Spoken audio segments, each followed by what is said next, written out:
damos la bienvenida al doctor Bernardo Vega, que fue decano de la Facultad de Medicina en la Universidad de Cuenca y es uno de los expertos médicos en esta urbe que sigue muy de cerca el desarrollo de la epidemia. La mortalidad y la morbilidad son temas muy delicados que se han dado en Ecuador, que han evolucionado en forma muy negativa con el avance de la pandemia, y vamos a hablar sobre estas situaciones con el doctor Vega. Quisiera iniciar, doctor Vega, comentándole de uno de estos temas que llegan usualmente en forma casi cotidiana a los medios de comunicación. Realmente no es nuestra labor la de convertirnos en una especie de tramitadores entre el sector privado y el público, pero ocasionalmente nos toca hacerlo ante circunstancias emergentes que se presentan. El día domingo habíamos recibido una llamada, insistentes llamadas telefónicas sobre una persona anciana, mayor de 80 años, que se encontraba en una condición de salud sumamente delicada. Estaba prácticamente abandonado en una silla de ruedas en el hospital del IES desde las 3 de la tarde. Lo ponemos en pantalla, y estuvo en esta condición y en esta situación hasta las 8 u 8:30 de la noche, cuando intervino el director del hospital ante un llamado de este medio de comunicación. La persona presentaba dificultades respiratorias, una ascitis, término médico que usted lo entiende perfectamente, con una dilatación de vientre por insuficiencia hepática. La persona se asfixiaba producto de un tumor cancerígeno en intestino con metástasis en hígado y pulmones. Casi 6 horas tomó para que se le atienda a esta persona.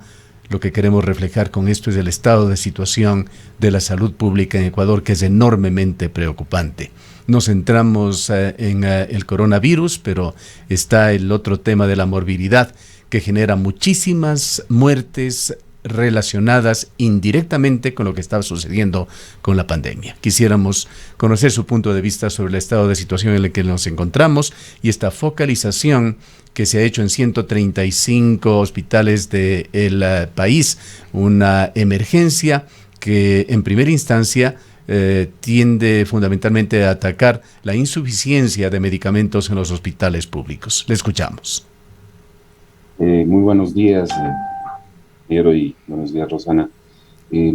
Siempre es un gusto estar en su medio, y realmente yo creo que la función que ustedes han tenido y que varios medios como el suyo han desempeñado durante la pandemia ha sido crucial.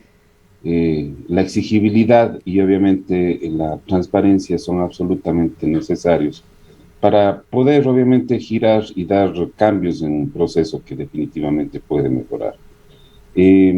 No es raro la situación que encontramos. Yo creo que de alguna manera los hospitales a nivel de la ciudad de Cuenca han tenido una sobredemanda bastante grande, evidentemente por la pandemia, pero ya, como alguna vez mencionamos, esta sobrecarga ya estaba presente antes de que se dé la pandemia, antes de que obviamente comience esta sobredemanda de los espacios hospitalarios por situaciones complejas de COVID. En la provincia de La Azuay, por poner un ejemplo, el número de camas hospitalarios en los últimos 20 años habría crecido más o menos en un 2 o un 3%, en tanto que la población está creciendo en 1.4% anual, lo que quiere decir que casi el mismo número de camas o servicios hospitalarios se mantienen más o menos en proporción, y en tanto y cuanto la población sigue creciendo y por ende va a llegar a un desborde de los hospitales, que ya lo teníamos antes de la pandemia y que lo estamos experimentando durante la pandemia. Siempre hemos insistido que la inversión en salud, en talento humano en salud y también en los espacios de salud es indispensable para poder brindar, obviamente, y satisfacer esas necesidades, valga la redundancia, insatisfechas de salud que tiene de la población, no solamente a nivel hospitalario, sino también a nivel de atención primaria en salud. Creo que inclusive antes de la pandemia, el sistema de salud se encontraba en emergencia y obviamente teníamos o se sentía esa necesidad de tener una inversión mayor en salud.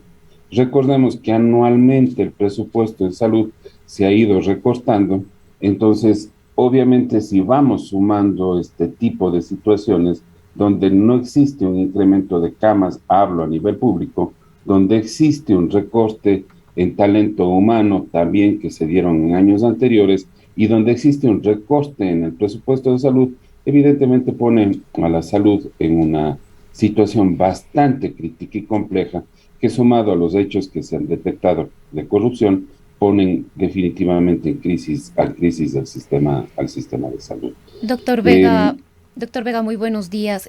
Otro de los temas, más allá de la falta de atención, de la falta de camas, tiene que ver también con la falta de medicamentos. Vemos que hemos visto en el transcurso de estos años que en muchos casos pacientes, sobre todo con enfermedades catastróficas, han tenido que poner demandas al Instituto Ecuatoriano de Seguridad Social, al Estado ecuatoriano, para poder adquirir los medicamentos que les permita proseguir con su tratamiento, que les facilite además una mejor calidad de vida y en algunos casos incluso salvarles la vida.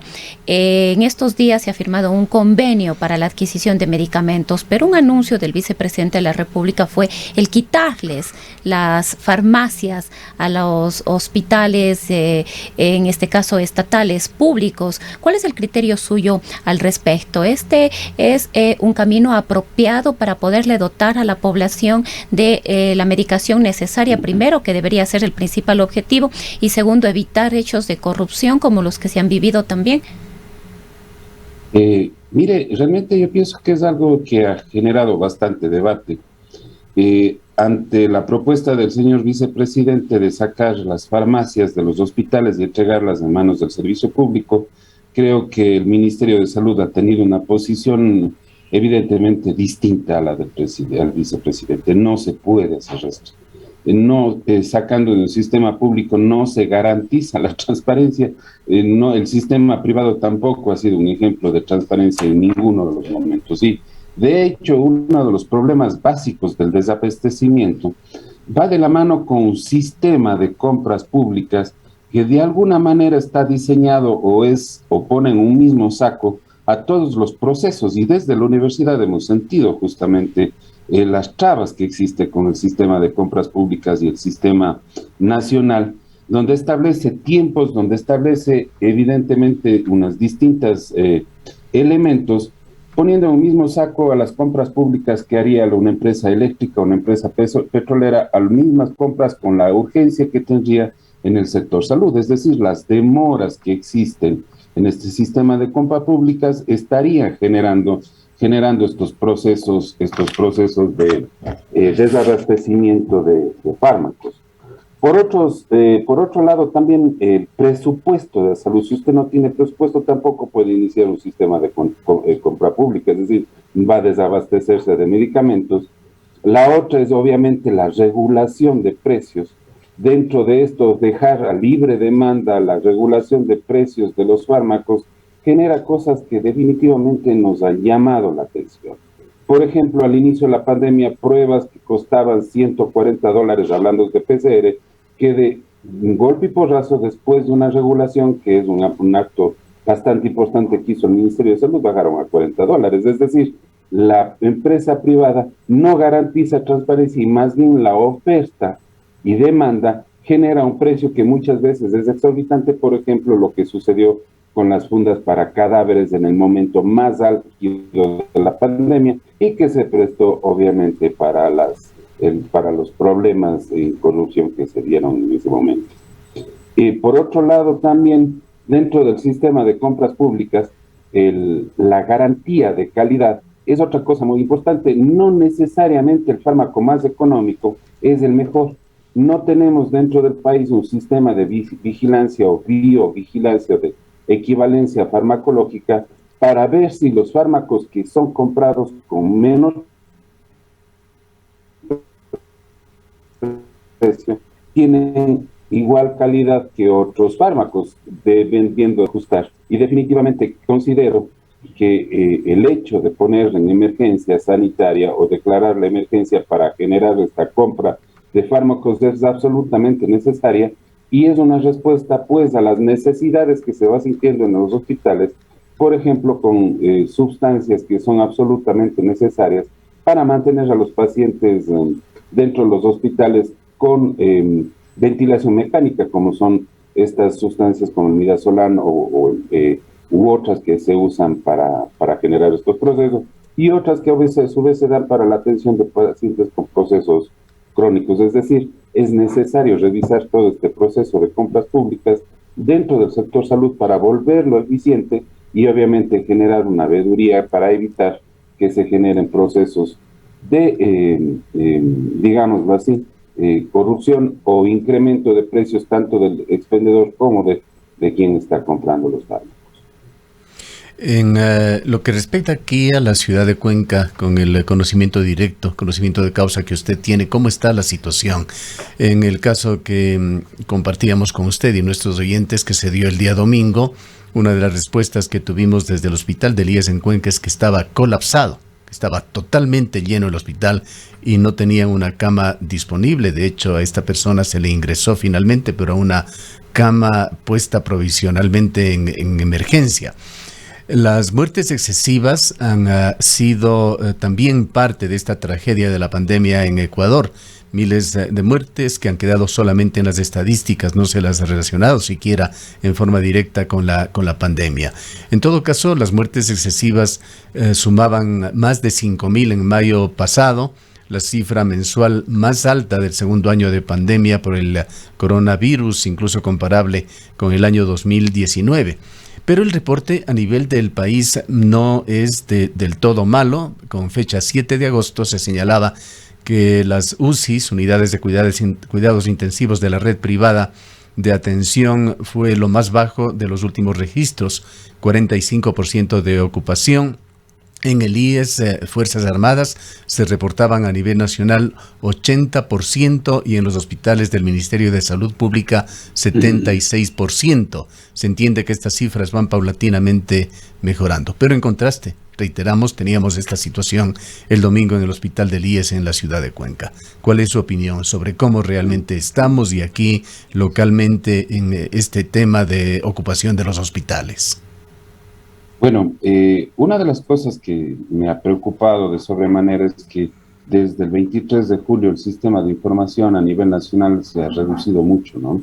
No hay una información fluida como existía antes en cuanto a mortalidad y a número de casos.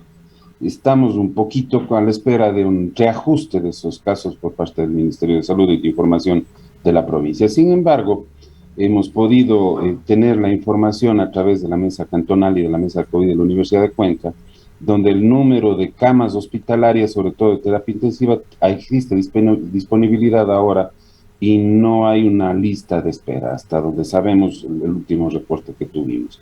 Y eso da cuenta básicamente de que también la efectividad de las vacunas está ya generando un beneficio, digamos, en la ciudadanía, al tener más de un 39% de la población vacunada con 2 dosis en la provincia, más de un 80% de la población mayor de 65 años vacunada con 2 dosis en la provincia de La Suay. Entonces son cosas que se van viendo. Sin embargo, usted recordará hace prácticamente 2 años, Gustavo, tuvimos la situación de paro de los internos, hace 2 años. Y hablábamos básicamente de la necesidad y de que la formación y el talento humano que está en los hospitales definitivamente es el motor del mismo.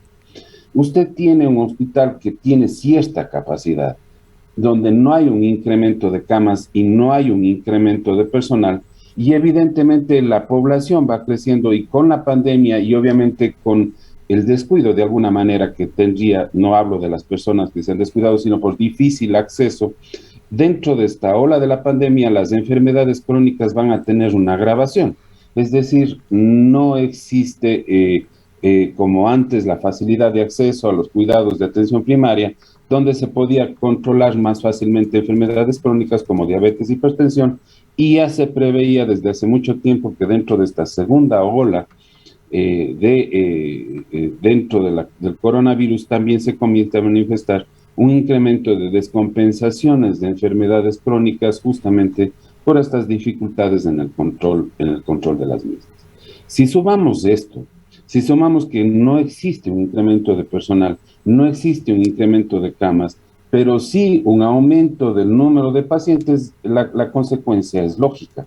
La consecuencia son hospitales colapsados, la consecuencia son listas de espera, la consecuencia son pacientes que están obviamente buscando atención sin conseguirlas de manera elegante. Es por eso que siempre hemos dicho que la inversión en el talento humano, en la formación en talento humano, que la inversión en salud, obviamente es absolutamente necesaria. Yo pienso que al momento en Cuenca, dentro del sector público, dentro de su infraestructura pública, ya tiene 2 hospitales públicos saturados en la ciudad de Cuenca. El hospital José Carrasco y Vicente Colonoscoso son hospitales que están absolutamente llenos, son hospitales que obviamente necesitan un apoyo, y por eso yo considero que tanto el Seguro Social como el Ministerio de Salud Pública deberían emprender sus esfuerzos para generar un hospital, un nuevo hospital en la ciudad de Cuenca, 2 por lo menos, uno del Seguro Social o por lo menos en esta zona de injerencia de la provincia de La Suay y Cañar,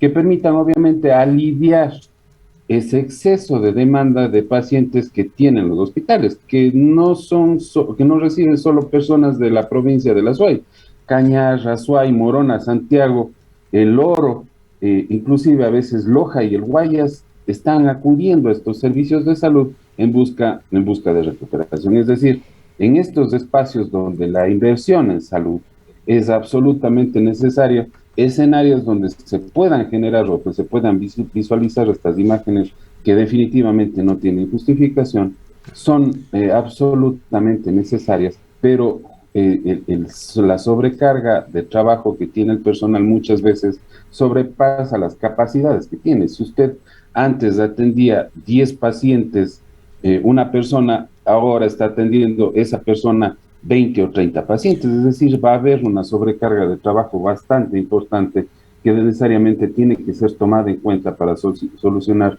situaciones complejas como las que acabamos de ver.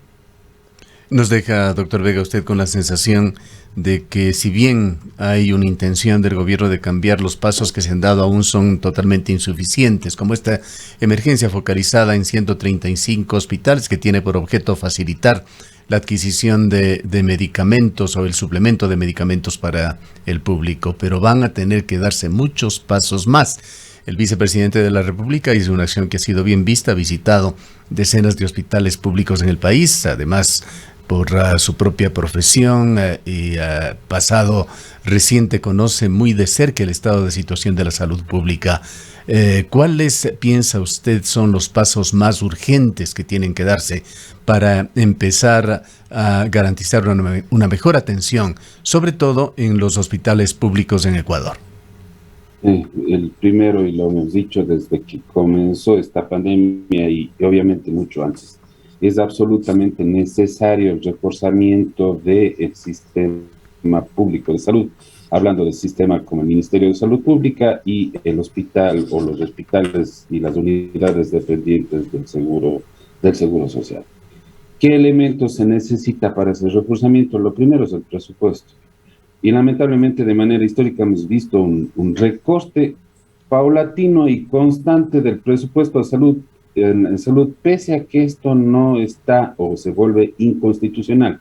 Quien paga los platos rotos muchas veces de todas las crisis económicas sigue siendo salud y sigue siendo el sistema de educación. Es decir, el primer paso es generar o dar ese presupuesto adecuado tanto a salud y a educación que permitan obviamente avanzar de la mano en un proceso integral para atención a la comunidad. El segundo paso evidentemente va de la formación de talento humano. Creo que los espacios, creo que justamente las zonas donde más necesidad existen deberían ser priorizadas con la atención y con el talento humano capacitado que atienda de manera integral a las personas en esas comunidades. Y la tercera, obviamente, es generar infraestructura, tanto a nivel primario, secundario y, obviamente, de tercer nivel en el sistema público, incluyendo procesos que han sido de alguna manera marginados dentro del sistema público, como es la atención oncológica. No tenemos un hospital oncológico específico y sería necesario pensar en aquello también, aparte del gran servicio que presta Solca en la ciudad, pero habría que pensar en un sistema gratuito y público también en este sentido. Es decir, la inversión integral con políticas públicas que me permitan un manejo ágil, eficiente y transparente de los recursos económicos y la inversión en salud son elementos fundamentales para generar un proceso de salud. Y siempre tiene que estar, creo que de la mano, una de las cosas muy importantes es la descentralización administrativa de los procesos. Creo que muchas veces la centralización dentro del propio Ministerio de Salud Pública hace perder de vista las necesidades locales en elementos puntuales que existen en salud. Por ende, la descentralización y la conformación o la reformulación de un Consejo Cantonal de Salud que permita ir evidenciando los puntos necesarios de inversión son absolutamente necesarios dentro de la planificación estratégica en el campo de la salud. Bien.